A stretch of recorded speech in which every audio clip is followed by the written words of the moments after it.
Hello, chess fans. Okay, so we are going to cover some endgame stuff today.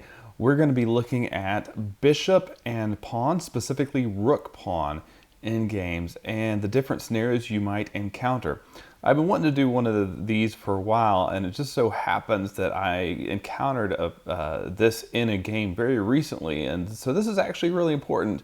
I've seen some people take draws and turn them into losses, miss wins, things like that. And so I want to go over this one just to make sure that you guys know how to handle it. Okay, so the first thing to notice is that, okay, I've got a board set up where white has a pawn and a bishop, and the black side has no extra pieces. Well, hopefully, if you are familiar with this, can already tell that this is a draw. You'd say, wait a second, how is this a draw? I've got a pawn and a bishop. I mean, that should be plenty, right? Well, the reason this is a draw is because the bishop is pointed at the wrong square. We call this the wrong colored bishop. The pawn promotes on a white square, a light square, but the bishop is a dark squared bishop. So to show you why this does not work, there's no way for white to be able to promote this pawn unless black just lets them. Okay, so let's play through a few moves. Obviously, you want to see if you can't get your king around behind the opponent's king and force their king to come away somehow, right? But if you play king b5, their king just has to go to a8, right? And there's nothing really you can do about that. You can try to play a6 and the king just scoots over to b8. And if you play up, there's just going to be shuffling around. You can try to wait a move with a bishop, but it doesn't really do much. You can even get your pawn all the way to a7, but then the king, notice here, the king is just moving back between a7, b7 and a8 now.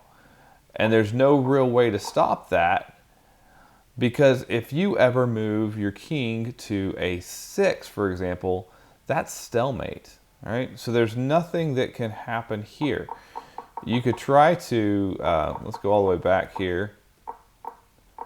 You could try to move your king in here, but again, what is there to do? You can attack, but it just goes back. And again, if you don't move your king back to b5 or get your bishop off of this diagonal, the next move is stalemate. All right. So this is a drawn position. Black just has to know, get back to the corner. Oops, get back to the corner and either shuffle back and forth between a8 and b8 or a8 and b7, whichever one is available. And eventually you're going to get a repetition of position, or the 30 move rule, or 50 move rule, or the no progress. But generally, if you get to this position, your king is in the corner moving back and forth, you can just offer a draw because this game's not going anywhere.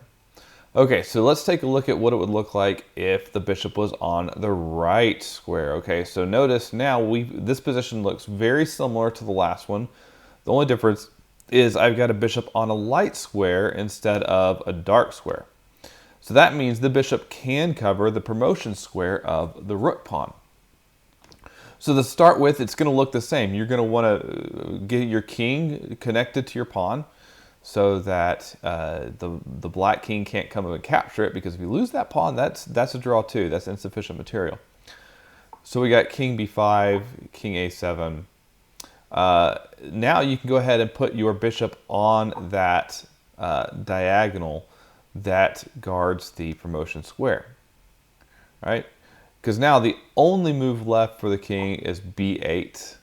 And now you can step your king up to b6. And the king can no longer come to a8, can no longer come to b7. All these squares are guarded, right?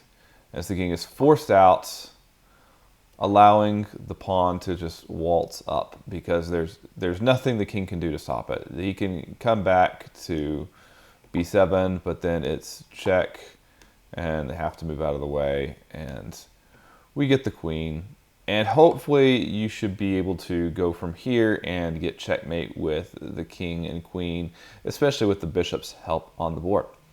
So let me show you real quick what happened in a game that I had. Actually, this is not what happened, but it starts from a position that we did have. Oh, let me back up. Here we go. Okay, so I had the white pieces here. My opponent had the black pieces. I played actually a really good game, one of my best games ever. The analysis on chess.com gave me an accuracy rating of over 96%. Still lost the game. All right, I'm going to do a video on this game because it was really well played, and there's some great ideas that go on during the game. But at this point, I recognize I have the extra pawn but my opponent has a bishop. And I immediately noticed, I had actually noticed a long time ago, that the bishop is on the wrong color square if I can trade down to a rook pawn. Okay, so I knew this even back when we had rooks on the board, and so I intentionally got to this position hoping I'd find a way because anything else was going to lose. And so I had just pushed pawn to h4, and I was not sure what my opponent would do, but what I was hoping was for a move like f5. f5 would be an automatic draw, okay? My opponent did not play f5, unfortunately. My opponent also recognized the threats and played h5. So if they had played f5, let's take a look at what would happen. First, I'd be able to trade off my e-pawn for their g-pawn, essentially, right? So I have an e-pawn here, there's g-pawn here, and we're just going to... Now the position looks the same except for those two pawns are off the board. Now they have an isolated rook pawn, and my king is close enough to step up and force a trade of the f pawn, right? So then you might see h5. This is just getting this pawn off of the diagonal, and mainly, okay, actually what it's doing is it's preventing the move h5. Right? If h5 comes in, then g4 no longer trades with the f-pawn. It might trade with the h-pawn. So the first thing that has to happen is h5, preventing my opponent from putting a pawn at h5. Okay? At that point, bishop d4 maybe, followed by king to f3, stepping up, king e6, and here we go ahead and trade the pawn. And now all I have to do is lose my two pawns and it's a drawn game. So you might have something like king f6, go ahead and push the pawn to f5, might have bishop to e3, king to f3.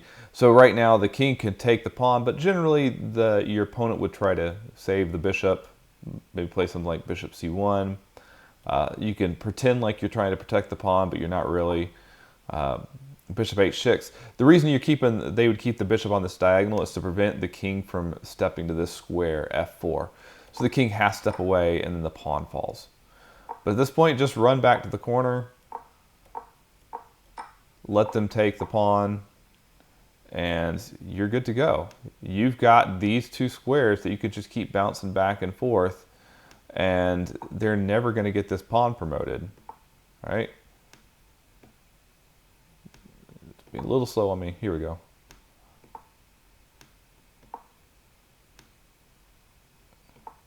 There's just nothing that can happen.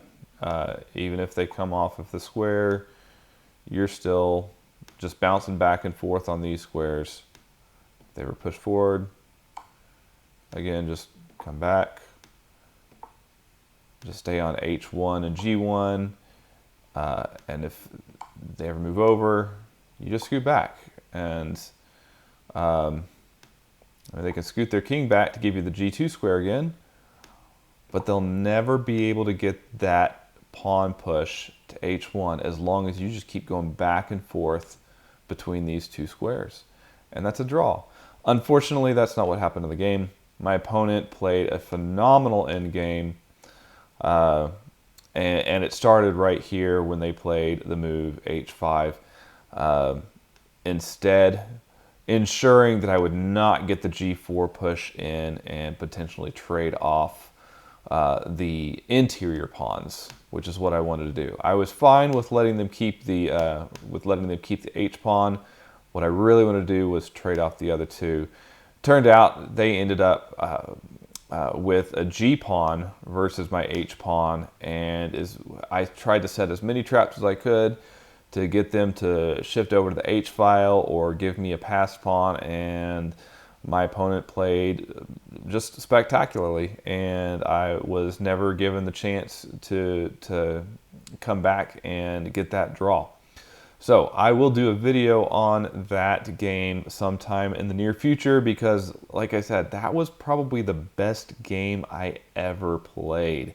Not only that, my opponent made maybe 2 mistakes the entire game, and I saw them.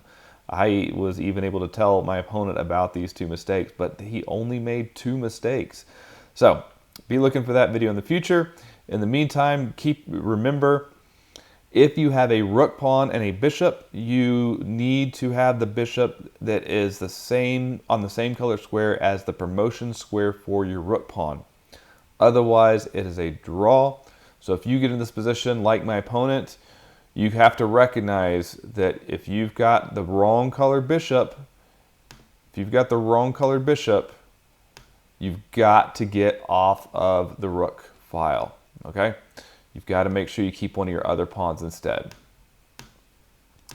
All right, hope that is useful to you, and I'm sure that if you play a lot of chess, this is definitely going to come up into your games. All right, see you next time.